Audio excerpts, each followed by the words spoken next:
Hey guys, welcome to FBJ. Today we're gonna take a look at the top 5 Warhammer 40k games and media by Bricky. Such lists are not subjective, so I won't take it as the top 5 things out there, but rather as 5 things not to miss out on. So without further ado, let's get right into it, shall we? Hello everybody, my name Bricky. is Bricky, currently running from the law for selling 2.4 terabytes of Commander Shadow Sun pornography. And today we are talking Warhammer, not the Warhammer Okay, sure. and not even the Warhammer on the tabletop, but in fact, Warhammer in media and video games. Two things Show that you me, generally Bricky. don't see Enlighten a whole lot me. of. Warhammer video games are not something I would call rare. Good Warhammer video games are more rare than a humble Craft Worlds player. Naturally, Warhammer games are really difficult to Is it really that bad? You know, I heard a lot of different opinions on that. There are people really liking a lot of the games, but there are also a lot of people that are just like, you know, I don't know, 1 or 2 games, maybe 3. It is pretty rough. It is very, very different. Usually players say, I either like all of it or like none of it, or like one title, but there's very different opinions out there. So yeah, let me know for sure.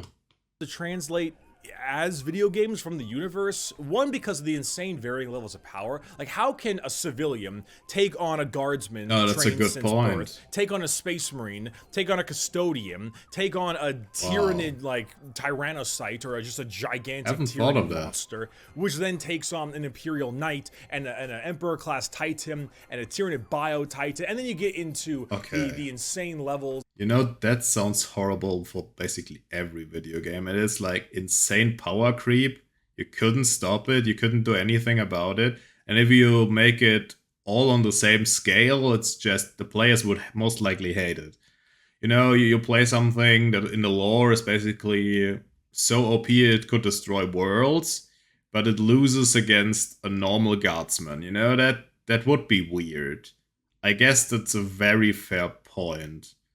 And to match even powers might also be hard in a story. That's rough, because the universe is so great.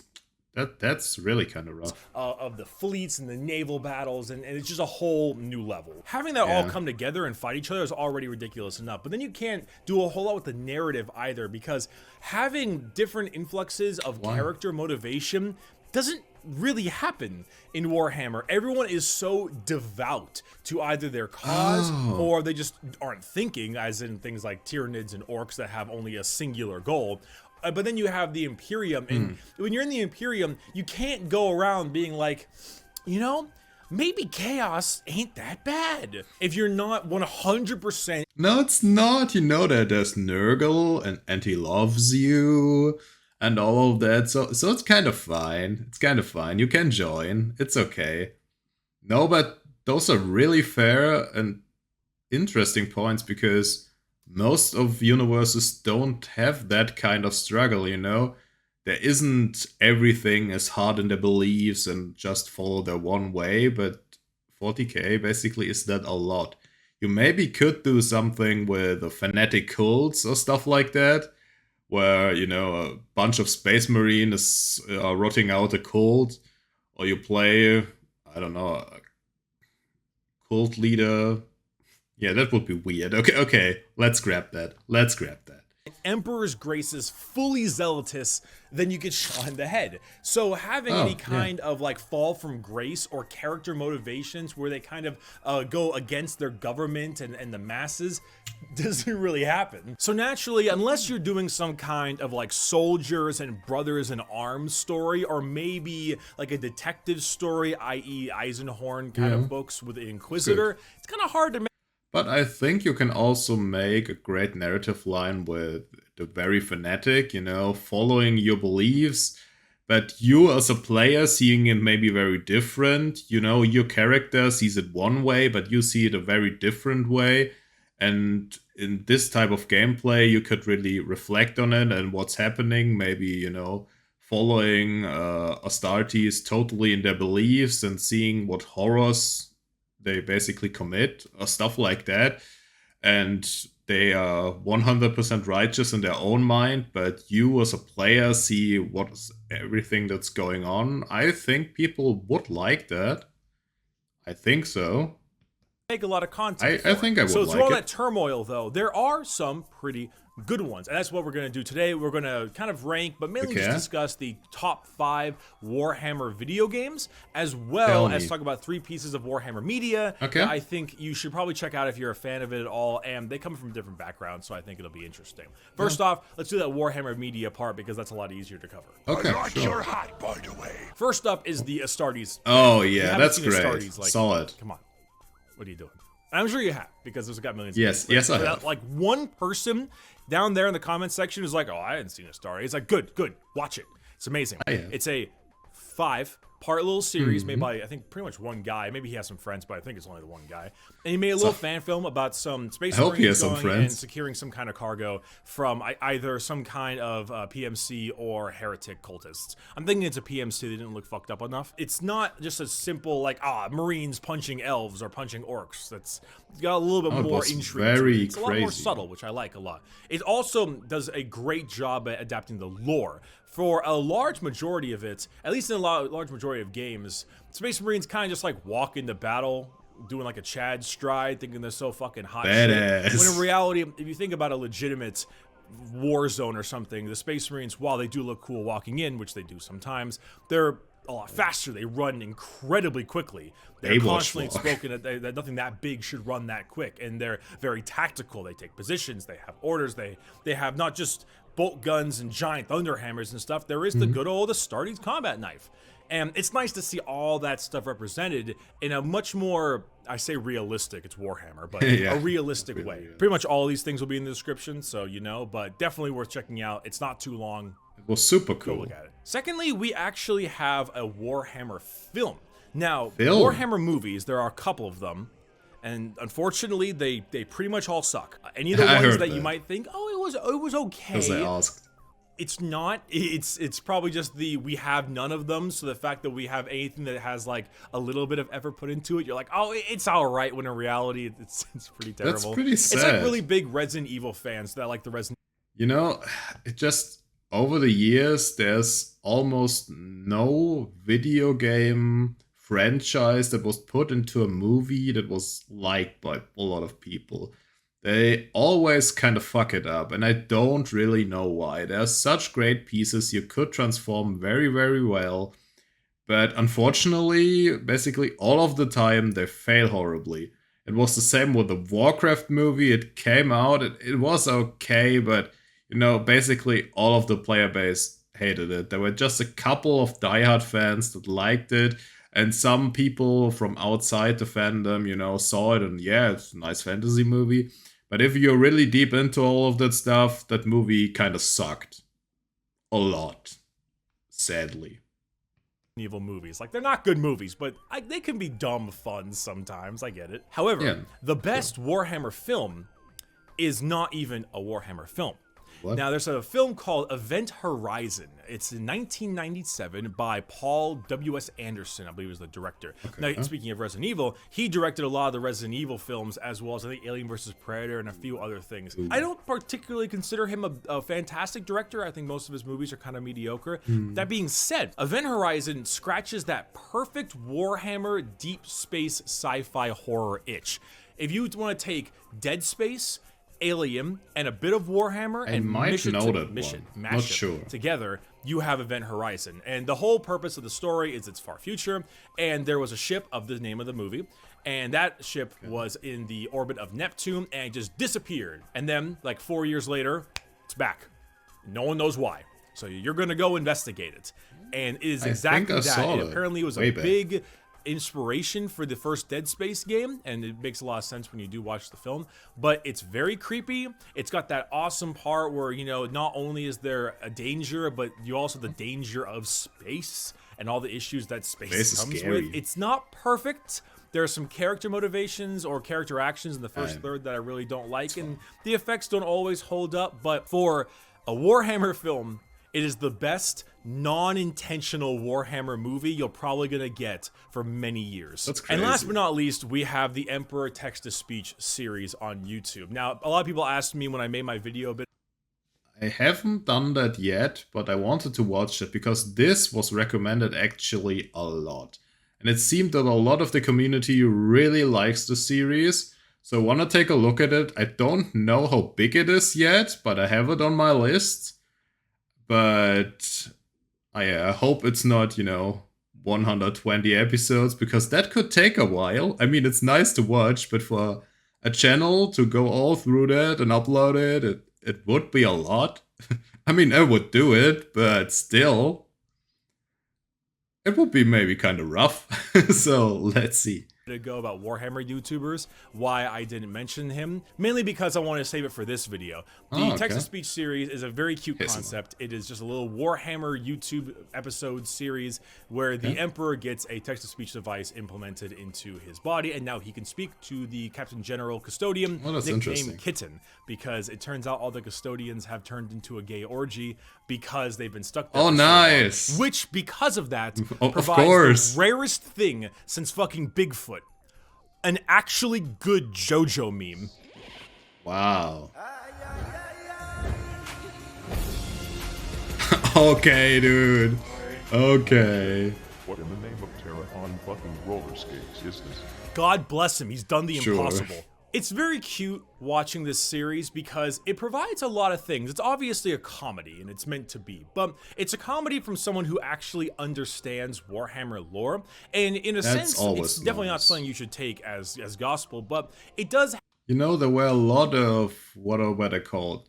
Machinimas made for the Warcraft universe, and it was really much better than a lot of other stuff that was just produced from outside or corporate, It was just people understanding really what the community is all about, all their niches, all their, dumb ideas, insider jokes. It's so much better if a person like that does such a project, because, you can feel it. You can feel the vibe.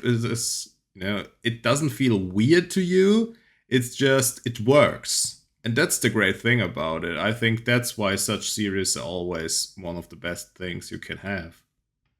Have this like over-the-top style for most of the characters. For instance, in this series, you have a whole bunch of Mechanicus guys and they fuck toasters. Do they actually fuck toasters in the lore? No, but they are crazed techno people. They're insane. Vulcan is a super nice guy who runs around hugging people. Does he do that in the lore? No.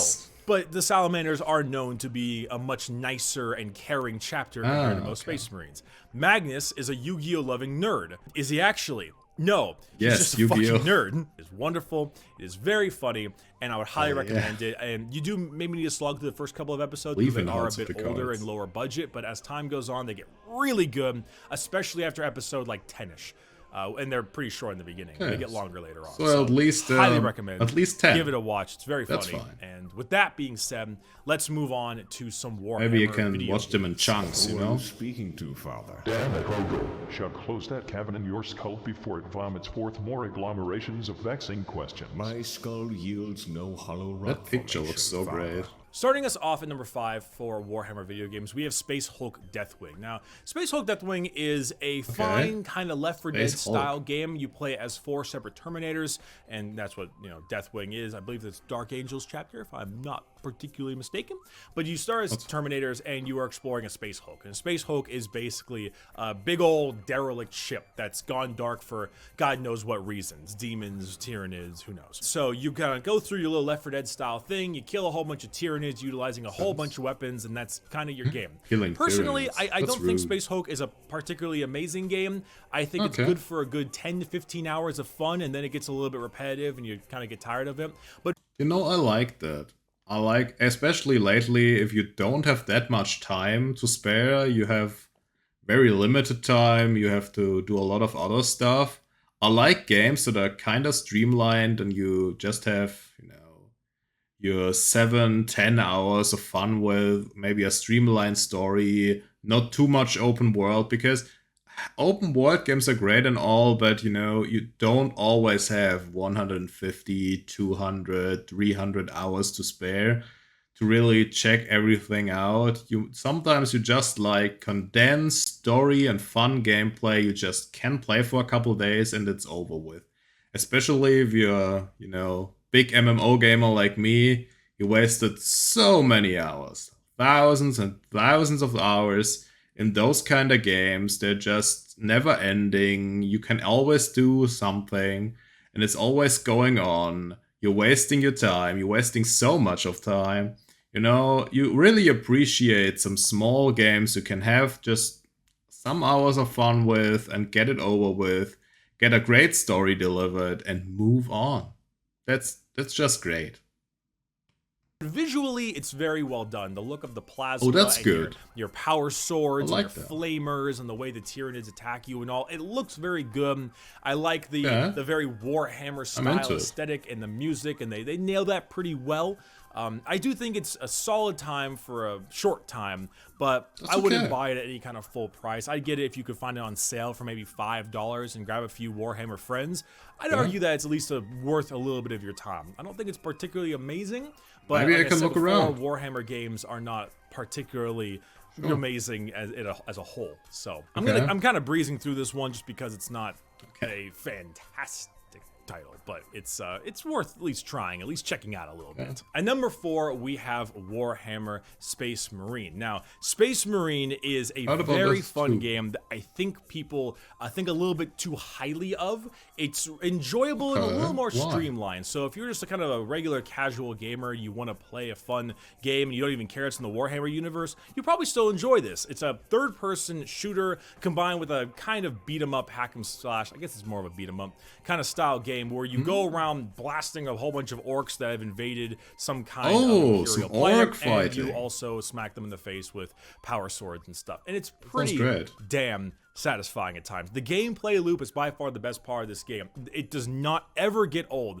to run up and plasma pistol 3 orcs in the face and then just start beating the ass crap out of them with a whole bunch of Space Marine weapons. It is super fun, it's satisfying, and all of the sound effects really give you that nice, like, crunchy, hardcore Warhammer feel. God, what this reminds me of, I forgot the name of the game. Streamlined action game because it works out better with the lore. What's the job? Kill the alien.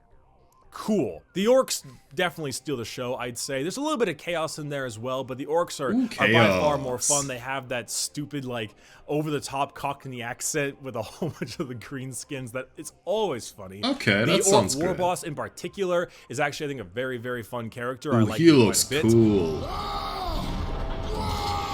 Okay, he also looks cool. I want to play this. I heard there's a second game coming out too. Overall, the game looks very good. I like the gothic tech factory that they do. It's kind of hard to pull off, and they did a pretty good job. I think my only downside is that it does have a lot of the early 2000s syndrome when it comes to video games. And by that, I mean extremely railroading linear areas and tons of QuickTime events. Tons. And if you've played the game, you know there are some really egregious QuickTime events in certain very important parts of the game that shall remain nameless. Overall, I think you would put it a little bit too high on a pedestal. It's a very digestible game. It's good for a large amount of audiences, but it's not amazing. It's not wonderful. But it's kind of like, hey, this is what we're gonna get, and we're getting a pretty okay product. But you can get a feeling for it. Solid and streamlined over bad and faithful. For number 3, we have Battlefleet Gothic 1 and 2. Now, a lot of these games I haven't played a ton of, I'll be totally honest, because this kind of gameplay style isn't entirely my cup of tea.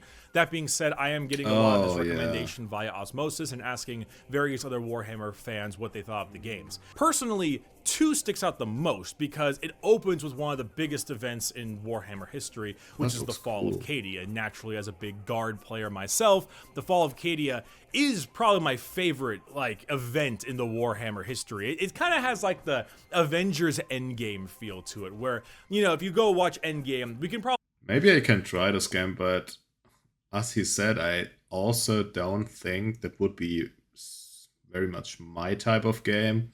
With all those, if it's what I think it is, with the spaceships and all stuff, building up the fleet and cruising around out there, then it most likely won't be mine either. But if the story is great and the cutscenes are like this, and there's maybe, you know, there are often, what are they called? blah blah blah game, the movie, where you see all the cutscenes together and you basically can experience the story told to you. If there's something like that out there, I could watch that. After, I could start trying the game, and if it's not for me, I could watch that maybe. Maybe. I don't know. I'm not sure. Probably all agree that Endgame isn't quite as good as Infinity War, but everyone's here. It's a big collaboration, and because of... Yeah, I actually have to say I hated Endgame, I liked Infinity War. Infinity War was good. It was a good movie. But Endgame, I predicted, he will be killed instantly, and then they just have to figure out some timey-wimey shit. I told that to my friend, and when we went into the movie, I basically blinked out after, 30% of the movie. I think the most happy I was in that movie was when Iron Man and Captain America kind of, fucked off, because it's the same with Superman. Those are just not my type of heroes. The first Iron Man and stuff like that, I liked it. But I liked Thor and stuff like that a lot more. Guardians of the Galaxy, where it fits Marvel better. I don't think they do serious very well. The best is what they do is when they don't take the stuff too serious. There can be serious portions, that's fine, but the jokes don't hit if you want to take something very serious. At least that's kind of my thing, looking at it. That it feels very exciting and fun, even if it's not perfectly well told. It's still very enjoyable. That's basically what the Fall of Cadia is. It has everything. You've got Saint Celestine, Belisarius Cawl, Lord Castellan Creed, as well as a whole bunch of other major characters like Abaddon the Despoiler, Tor Garadon, the Imperial Fists, and let's not forget the resurrection of Rowboat Gurlaman with the help of Yvraine, and a mysterious man known as Trazyn the Infinite, which almost saved Cadia, which is... Oh, I also had a very big question, because I see this here. The Mechanicus and the Necrons, they must think something of each other. Also not really the Necrons for the Mechanicus, but the Mechanicus of the Necrons, because they're basically very highly advanced machines. Because as it was told to me, they're basically, completely broken immortal super machines, and that sounded a lot like stuff the Mechanicus are striving for, because they worship the machine and stuff like that. So how do they see the Necrons? That was a very big question in my mind after seeing all the races and factions. A huge turn of events. Everyone was there, and it's a very exciting story, even if it's not always the best written. But it opens with that, and the cinematics for it are really good. The music, the narrator just is fantastic. Ooh, I like a good narrator. And for every one of those 10,000 years, the fortress world of Cadia has held the gate closed. An adamantium bastion, granted strength sounds pretty by good. Flesh and bone, and seeded purpose by faith in very good, actually. light. It's hilarious to hear her name off the warship vessel of the orcs, the Mordaka Prime, with just a completely straight face. Survivors from the rechristened Mordaka Prime. Overall, I'd say the Mordaka story, Prime. especially the voice acting, is really good. In fact, that's a major point we'll talk about later, is voice acting, because my final 2 games are also really good on that as well. However, this game is not about your average Warhammer stuff. It's not about little dudes on battlefield. This is a naval fleet battle, which I would say does go a little bit underappreciated. The naval battles of the 41st millennium are very important, and they have these giant Gothic spire ships for the Imperium. You've got the Necron stuff, the high fleets of the Tyranids, the jumbled together mess that is orc war vehicles. It's very interesting to see this thing kind of fleshed out more.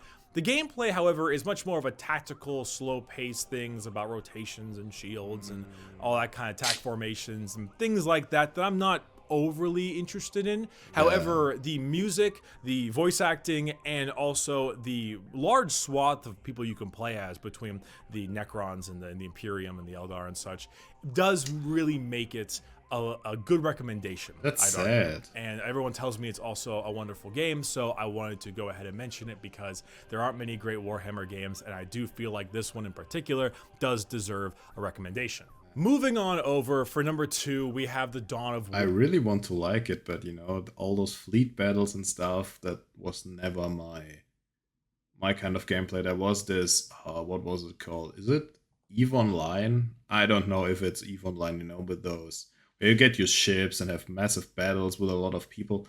All of that kind of stuff, that was never my kind of gameplay. There are in some games some shuttle missions. Even in StarCraft, there were, you know, those quick missions. That's fine if it's 1 or 2 missions, but a whole game made out of it. I really, really wish it would be in a different game, because all of it around it, you know, the voice acting, the story, it sounds all great, but if I can't appreciate the gameplay, that's just kind of sad. War games. Now I decided to combine the two of them into one slot because they're both the same group, and honestly they're both kind of the same game, with some adjustments. Dawn of War is an RTS style game. It probably RTS. is the game genre that fits the Warhammer universe the best. It's a lot easier to Makes balance sense. out the insanity of all the different kinds of units when you have something like an RTS that allows you to do that, as opposed to, say, a first-person shooter or something. Now, Dawn of War 1 is showing its age a little bit right now, but so are a lot of these games. And it's a more traditional RTS. You start off with commands, and you have workers, and you create all these different kinds of structures that provide to you resources, and that allows you to build units, go capture stuff, kill the enemy. Pretty standard RTS fare. It also boasts a pretty huge selection of armies, everything from the Guard to the Necrons to the Orcs. I think I could enjoy it a lot because, I really liked StarCraft. I always loved Age of Empires, you know, stuff like that. What was it called? Something Crusader. It was just such great games. I loved them a lot. The only problem is, you know, they usually take a long time. If you play a story mode or something, you build a giant army, then something goes wrong if you don't know the map and what's happening. And you have to rebuild. Some missions can take hours. I love it, but it really, really can consume some time, can't it? And then you have the sisters, and there's a nice combination. For Dawn of War 2, however, it's still an RTS, but it's a lot more of a squad-based tactics game. There's no base building of any kind. Instead, you control a major hero that can be revived, and you start building out different kinds of units and tech trees as you unlock more and more by capturing requisition points and trying to win. No, putting, especially in the campaign, just putting missions in where some troops spawn, and you have this one hero, you go around the map and do everything. I love what was it called? In Heart of the Swarm, the campaign where you just basically control Kerrigan, the Queen of Blades. And you go around on the primal Zerg planet and just fuck everything up. And you just have your small group spawning in, or you just have those this group from the start. And if they die in hard mode, and you're basically fucked. So you have to take care a little bit, and your champion going wild and crushing everything. Sometimes, I don't know if this has skill trees, some do, some don't. But I like this style of gameplay. It's a lot quicker, and I think it's pretty cool. And in like a hold the objective style game, which I think does translate well now that we're in 9th edition Warhammer, and objective control is the major point of that game as well. Dawn of War 2 still looks incredible. It's like it looks great to me, beautiful. I love even the one was animations. fine. I love the color scheme. It's got a little more bloom, but I don't really mind that. And it's really nice to see all the different sound effects and the voice acting. And the voice acting of Dawn of War 1 and 2 is so stupidly over the top. It's so bombastically ridiculous that I cannot imagine it being anything else. If it was in any other game, it wouldn't work. But when you've got voice acting like this, it's fantastic. Orcs. And where there's one, there's 100 of them. Come, Show me what passes for fury among your misbegotten kind. Witness your doom! They're having fun, man. The deaths of your soldiers mean so little to you. Are you with that? Being a voice actor for this must have been great. Yours means so much to you, alien. Are you that weak? Our task here is too important to let one such as you derail it. Did you say something, Eldar? I couldn't Nope. hear for all that hot air you's blowing. Your infantilism is boundless, Orc. Oh, that's great. Still won't shut it. You have made The quite old a name for Warcraft games yourself had looting also the petty lords of this subsector. some silly shit. You have also been known as a mercenary under their employ. What's that to you? Oh, you're kicking your balls. Oh, I love that orc. He You're looks one of those great, man. Inquisitive type thingies. With his pirate I head. thought yous were more for killing orcs than paying them. I like your hat, by the way. And I really do think That's it's one of the great. biggest highlights of it, because it really puts you in that universe. And you combine the really good music. It's wonderful. They both also have a wonderful modding scene as well. Dawn of War 1 has the Ultimate Apocalypse mod, which is basically like, hey, okay, in the game you had the Baneblade, now you've got 14 Baneblades. You've got the Hellhammer, the Shadow Sword, 14 etc. Beyblades. Now you can Got have it. Emperor Titans and Imperial Knights. You can now build Death Strike nuclear missiles, and the Tyranids are in there. Here's your Hierophant Bio Titan. Here's your Orc Stompa. Ooh, You can that just sounds build great. this I want a insane Bio-Titan. amount of units, and it's way more fleshed out in the actual lore, so you can grab basically anything. Yeah, the you want. UI is Whereas very there's also a familiar mod for to Dawn me. of War 2 called, I believe, the Elite mod that I found out because I was watching a guy named Indrid Casts. He cast Dawn of War 2 like pro matches, which I think is really interesting because you have these like 3v3 battles with all these different factions, and some factions that I don't believe were actually in the game originally either, and they're a lot more fleshed out. They had a lot more intrigue and interest, and it's really interesting. nice to watch. Actually, it's surprisingly deep for a game like that, with the cover system and how you move characters and their special abilities. It's impressive. In fact, Dawn of War 1 actually has a pretty fantastic campaign. In fact, almost all the expansion packs have fantastic campaigns, besides one of them. Dawn of War 2 has some decent campaign moments, but Dawn of War 1 is really the good shit, all right? It has some really good characters, it has some really nice campaign moments, and it is by far worth playing. If you're curious about either of these games, I would recommend watching the Dawn of War 1 Ultimate Apocalypse review by Mandalore Gaming, or checking out Indrid Casts for those Dawn of War 2 games as well. See which one's more your style. I think I like the look and the feel of Dawn of War 2 better, Of course, but I do because enjoy the it's gameplay, like the more traditional cleaner and RTS newer. of Dawn of War 1, so I'm a little bit back and forth. But both games are pretty much the epitome of Warhammer content to cover multiple factions, lots of different units, and get the most inclusive Warhammer game in terms of all the variety as you possibly can. That's Finally, fair. last but not least, we have Warhammer is- Mechanicus.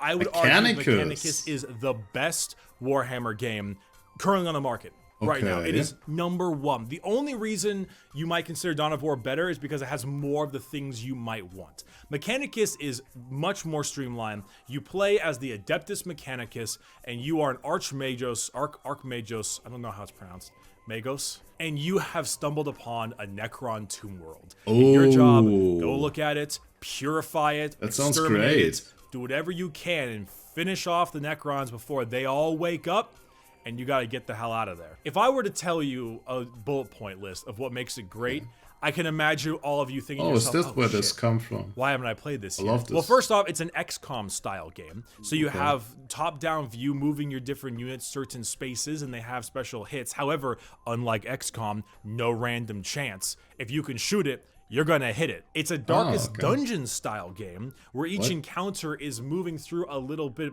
like section of the tomb world that has different special things that you have, like symbols, So it's a and random mix. encounters, and the random chance kind of stuff that some people hate, but it doesn't really bug me that much. Some are good, some are bad. You build a party up. You've got a class-based system to upgrade your tech priests. You can bring different Balance other and kinds of stuff? minions like servitors, cataphrons, or maybe Skitarii vanguards and rangers. You've got all these different kinds of sounds super upgrades and new complex. weapons you can unlock, and by working through the different people of your cohort, you can talk to one of the characters that's really big on saving her troops. You've got one guy who's the religious aspect of the Mechanicus, who constantly like speaks sermons and crap, and then you have the really Very techno interesting. diddly boy who's Or is that a girl? They all represent Who a knows? different part of the Mechanicus, and it's just really impressive. And the sound design, and the visuals, and the music. Oh my god, the music.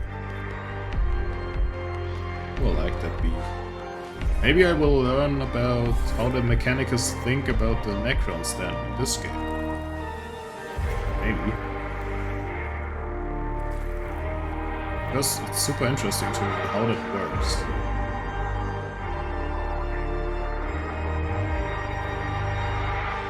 And even the Necrons are so well fleshed out. The Necrons are Necrons. They have reanimation protocols. They have scarabs that help heal people. They have Gauss and Tesla weaponry. Everything from your teeny little canoptic scarab to your Triarch Praetorian and a Destroyer Lord. There are some scary stuff in that goddamn tomb. And the Necrons do not fuck around. And in fact, in a weird way, it actually provides one of my favorite parts of the game, which is the voice acting. Let's hear it.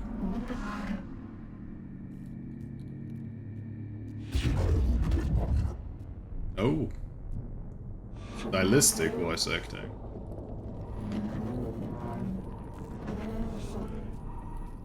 Okay. I can dig that. Now, for your main cohort, you don't have voice acting. You have, like, I feel bad calling it gibberish because it's obviously way cooler than gibberish, but it's some kind of, like, I don't know, low gothic binary robotic speaking or something. But that gives it, not only saves money on voice acting, but it has its own really nice flavor to it. But then soon you realize that the Necrons actually do have voice acting. The major Necron characters speak English. Because they're higher evolved. That's it.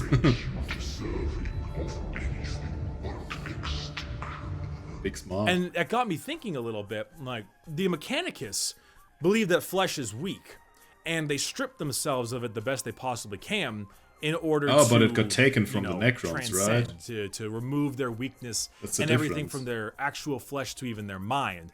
The Necrons were dragged into biotransference against their will and became robotic slaves. And they're the ones that speak English.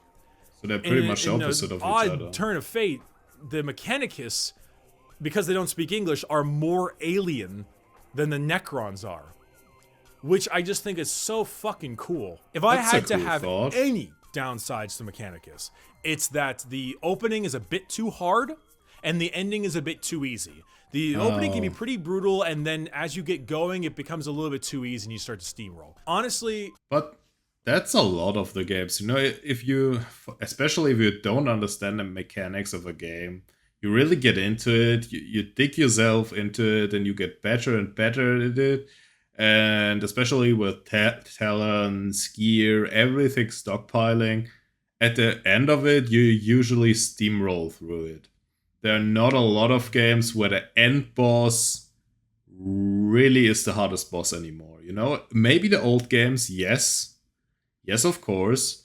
But in new games, you know, there are often, if you have, ads running at you, some NPCs out in the world, if you pair two of them unlucky, they are way harder to beat than some boss or end boss even of the game. You know, it's weird how that works itself out, but it happened a lot to me. That's just sometimes. It is what it is. It's an incredibly good game. It's the best Warhammer game on the market, both in terms of polish, being very faithful to the lore, and having great intrigue and design. Especially if you want to know more about play the it. lore. Even if you don't care about Admech and Necrons, everyone should play it. I love it. Go check it out. Okay, and that's it for me. This has been 5 Warhammer games that I think you should really check out. This has been also some media. Was a great watch overview. Event Horizon Thank and Astartes if you haven't already. Those are such pieces of work. And text-to-speech is a little more of a commitment, but god damn it, it's worth I will it do it. I promise. All the I games, promise, guys. they're really hit or miss. I think some of you will take definitely a disagree look with at me on a couple decisions. I know a lot of people really like that Space Marine game, but honestly, regardless, there aren't a whole lot of great Warhammer games out there, and I think this is really the best options in the top 5 that you can really check out. If anything, definitely look into Dawn of War and Mechanicus. They're probably the epitome. Just don't go into Dawn of War 3. We don't talk about that one. So that's pretty much it. I think it is a great and smooth list to consider. It's not too much, but especially with the text-to-speech, stuff like that going on, it's already a lot, I would say.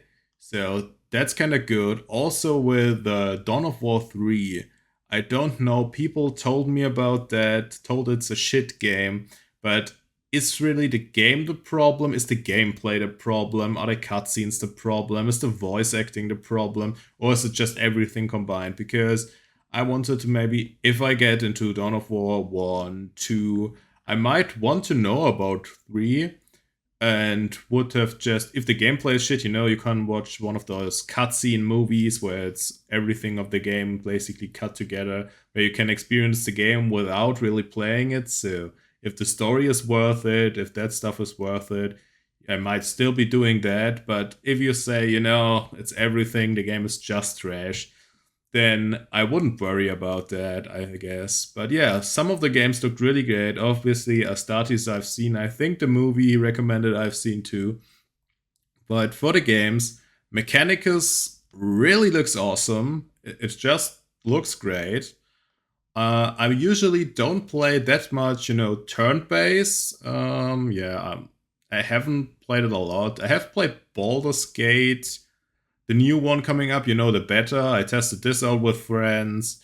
I played some of those games, but I haven't played it a lot. I'm not the best in turn-based games because they're very strategic. The best series I played for turn-based, I think, was, what was it called? Dragon Age. The first Dragon Age, and I think the second. I was super in love with those, but it took me a while to really get kind of involved with it and get the vibe of it. I'm usually much more of a, real-time stuff guy, no pause button, where I can just hold, plan my strategy and continue, but rather going forward. Just, walking through the story, getting it delivered to me. But Mechanicus looks actually great. And if the story is anything that I imagine in my head, it would be amazing. So yeah, I have a lot to consider. You can let me know your opinions and stuff like that. A lot of stuff, maybe some insight into the different things he recommended. And that's all for me. Thank you for watching, and I see you in the next one. Bye.